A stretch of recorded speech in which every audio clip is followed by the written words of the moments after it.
Ahırtine çıksam gülven ıylap Ayrıkları gider uğrağın gidilep Ayılın taşını fittir semelep Atalar şul yana dağ cerleri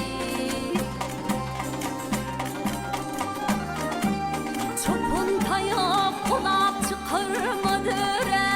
Aylı uşağın otu başbalar süre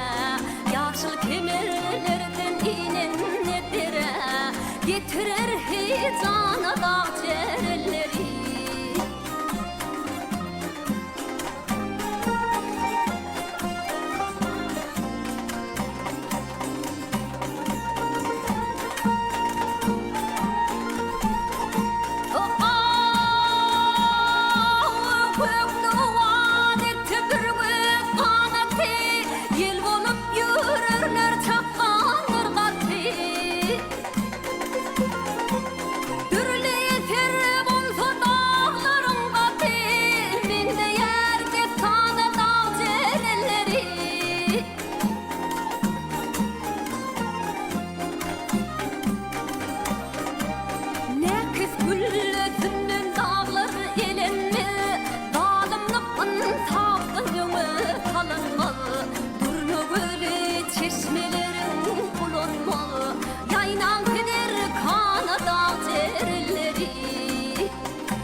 Atalar şol